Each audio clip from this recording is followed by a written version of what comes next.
mempertanyakan disiplin TNI. Tewasnya Prada Luki Saputronamo dan vonis mati terhadap Kopral II Basarsyah menyisakan banyak pertanyaan soal penerapan disiplin militer. Prada Luki tewas 6 Agustus 2025 karena diduga disiksa senior dan atasannya di Batalion Teritorial Pembangunan 834 Wakangamere di Kabupaten Nagakeo, Pulau Flores, Nusa Tenggara Timur. Sementara Kopda Basarsyah divonis mati Pengadilan Tinggi Militer 104 Palembang, Sumatera Selatan karena membunuh 3 polisi di Lampung. TNI melalui Kepala Dinas Penerangan TNI AD Brigadir Jenderal Wahyu Yudayana mengatakan bahwa penganiayaan terhadap Luki terjadi saat masa pembinaan prajurit. Kerap kali pembinaan di lingkungan prajurit TNI dilakukan demi menegakkan disiplin. Pembinaan di militer tentu dilakukan dengan cara-cara yang keras dan tegas karena seorang tentara harus memiliki disiplin tinggi. Namun, kematian Prada Luki menyisakan pertanyaan, pembinaan seperti apa yang harus mengakibatkan hilangnya nyawa seorang prajurit. Pembinaan untuk menegakkan disiplin tak boleh dilakukan dengan menganiaya prajurit, apalagi sampai menghilangkan nyawa. Militer butuh disiplin, tetapi hal itu tak dicapai dengan kekejaman seperti menganiaya anak buah atau bawahan. Disiplin yang tinggi memang menjadi syarat mutlak dalam tata kehidupan militer agar tentara mampu mengemban tugas dan fungsi dengan baik. Tentara adalah alat pertahanan yang bertugas menangkal dan menindak semua bentuk ancaman kedaulatan dan keutuhan sebuah negara, termasuk semua ancaman militer dan bersenjata baik dari luar maupun dari dalam negeri. Setiap tentara dituntut rela berkorban jiwa raga dalam menjalankan tugas dan kewajibannya ini. Maka, dalam bekerja, seorang tentara dituntut memiliki mental yang teguh, serta melakukan semua tugas dengan tepat. Tentara misalnya, dilatih menggunakan senjata untuk dapat membunuh musuh di medan perang. Tanpa ketepatan dan mental yang teguh, keterampilannya menggunakan senjata bias disalahgunakan untuk membunuh di luar medan perang. Disinilah tentara membutuhkan disiplin tinggi. Keterampilan menggunakan senjata tak boleh dipakai untuk membunuh orang di luar medan perang, seperti yang dilakukan Kopda Basarsyah. Pada 17 Maret 2025, Kopda Basarsyah menembak 3 polisi saat menggerebek lokasi judi sabung ayam yang dia kelola. Berkaca dari 2 peristiwa ini, tepat kiranya pimpinan TNI merenungkan kembali pidato Presiden Prabowo Subianto saat memberi amanat dalam upacara gelar pasukan operasional dan kehormatan militer di Pusdiklat Pasus Batu Jajar Minggu 10 Agustus 2025. Saya titip saudara sekalian, jagalah pasukanmu sebaik-baiknya, anak buahmu sebaik-baiknya. Anak buahmu adalah bagaikan anak kandungmu sendiri.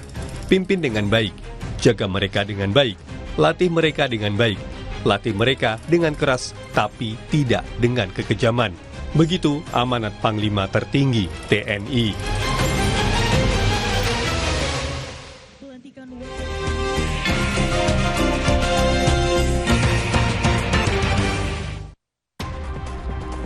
Saudara, kita masuk ke segmen untuk mengulas harian Kompas yang terbit hari ini di hari Kamis 14 Agustus 2025. Bersama saya Nanda Aprilia. Seperti biasa kita akan lihat di halaman muka harian Kompas hari ini, saudara. Kita akan tuju ke foto berita terlebih dahulu. Foto berita ditampilkan di halaman muka harian Kompas hari ini mengenai update dan kondisi terkait Pati.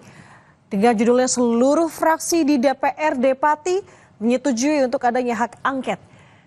Masa menjawab tantangan Bupati Pati Sudewo, saudara, dengan demonstrasi di depan kantor Bupati pada Rabu kemarin. Aksi yang sebelumnya menolak kenaikan pajak bumi dan bangunan perdesaan dan perkotaan berkembang dengan tuntutan pelengseran Sudewo karena pernyataannya yang dianggap arogan.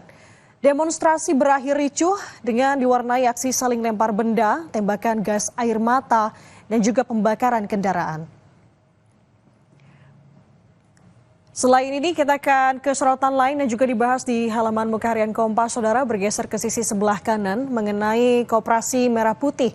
Dana desa untuk Koperasi Merah Putih, di mana dana desa dapat digunakan untuk membayar angsuran kredit Koperasi Merah Putih ke bank-bank himpunan milik negara atau Himbara, saudara.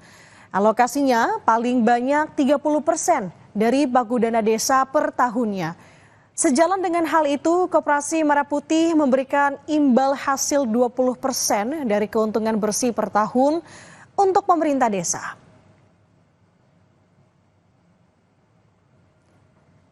Dari dalam negeri kita akan bergeser informasi ke mancanegara di sisi paling bawah di halaman muka dari Korea Selatan dengan judulnya Ketika Istri Bekas Presiden Cawe-cawe. Informasi yang disampaikan dari judul ini, saudara, adalah terkait dengan pemberian bantuan dari pemerintah Indonesia ke Gaza. RI ikut terobos blokade Israel di Gaza, di mana pemerintah Republik Indonesia mengirimkan 800 ton bantuan dengan 2 pesawat Hercules, yakni CI-30J dari Skuadron Udara 31 TNI Angkatan Udara. Bantuan itu cara RI untuk merayakan kemerdekaan bersama dengan Palestina.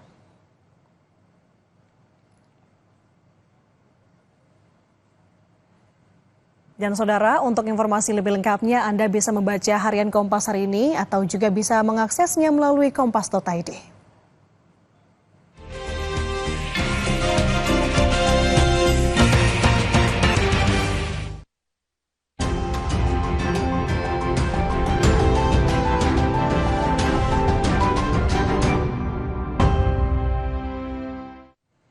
Saatnya kita simak situasi arus lalu lintas di Jakarta bersama dengan petugas NTMC Polri, Brigadir Anissa. Selamat pagi, Brigadir Anissa, silakan dengan laporan Anda. Ya baik, terima kasih Nanda dan juga selamat pagi pemirsa. Kami dari NTMC Polri akan menginformasikan kondisi arus lalu lintas pada pagi hari ini memasuki jam berangkat sekolah dan juga aktivitas masyarakat. Sudah mulai terlihat adanya peningkatan volume kendaraan. Untuk itu langsung saja kita memantau CCTV yang pertama, yakni di kawasan JPO Tebet, Jakarta Selatan. Bisa kita saksikan bersama di layar kaca Anda, pemirsa, situasi arus lalu lintas di Jalan Arteri arah Semanggi yang akan mengarah ke Cawang untuk pagi hari ini masih terpantau dalam keadaan ramai namun tetap lancar. Dan dari arah sebaliknya di jalur arteri juga, yakni dari arah Cawang yang akan mengarah ke Semanggi, masih terpantau kondusif lancar yang didominasi oleh kendaraan pribadi roda 2. Kami himbau bagi para pengendara untuk tetap berhati-hati dan khususnya untuk kendaraan roda 2 untuk selalu menggunakan helm berstandar SNI guna keamanan dan juga keselamatan. Sedangkan untuk arus lalu lintas di tol dalam kota, yakni dari arah Semanggi yang akan mengarah ke Cawang terpantau kondusif lancar, namun dari arah sebaliknya, yakni dari arah Cawang yang akan mengarah ke Semanggi, pada pagi hari ini sedang diberlakukan rekayasa lalu lintas berupa kontraflow guna mengurai kemacetan bila nanti terjadi kepadatan arus lalu lintas di kawasan ini. Kami himbau bagi para pengendara untuk tetap berkonsentrasi dan tetap berhati-hati serta memperhatikan arahan dan himbauan petugas kami yang ada di lapangan. Masih di kawasan Jakarta Selatan, berikutnya kita akan bergeser ke kawasan Simpang Semanggi. Situasi arus lalu lintas dari Gatot Subroto yang akan mengarah ke Senayan maupun Slipi untuk pagi hari ini terpantau kondusif lancar. Begitupun untuk arus lalu lintas dari arah Semanggi yang akan mengarah ke Kuningan ataupun Cawang dan arah sebaliknya di tol dalam kota. Kami himbau bagi para pengendara untuk tetap berhati-hati dan juga menjaga batas kecepatan maksimal kendaraan Anda dan tetap memperhatikan rambu-rambu lalu lintas yang terpasang di sepanjang jalan. Dan next kita akan menuju ke kawasan Jawa Barat, tepatnya di kawasan Pos Pol Ciawi. Situasi arus lalu lintas dari eksit tol Ciawi yang akan mengarah ke Caringin ataupun yang akan mengarah ke Tajur pada pagi hari ini terpantau masih dalam keadaan ramai dan lancar.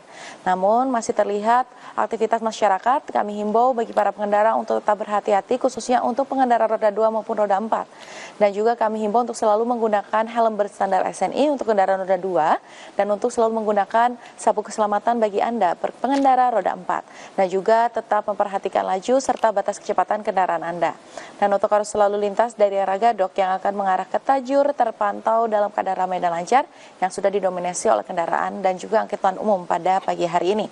Dan kami himbau untuk tetap berhati-hati mengingat banyak sekali angkutan umum yang menaik turunkan penumpang tidak pada tempatnya yang menjadi salah satu faktor ketersendatan yang perlu diantisipasi.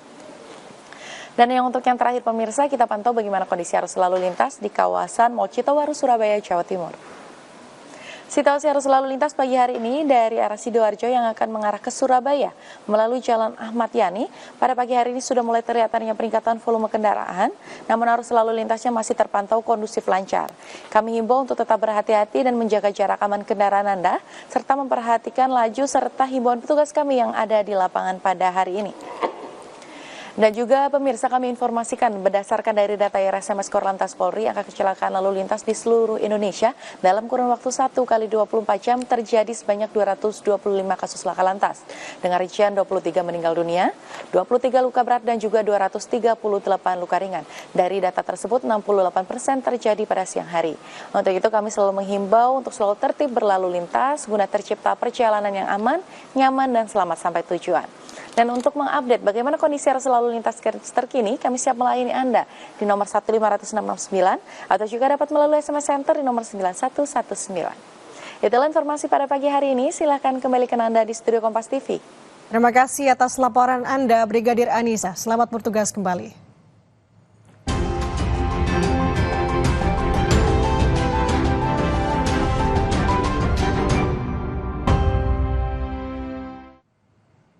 Saudara, tetap bersama kami di Kompas Pagi. Usai jeda akan ada informasi unjuk rasa tolak kenaikan pajak bumi dan bangunan atau PBBP 2-300% di Kabupaten Bone, Sulawesi Selatan berakhir ricuh.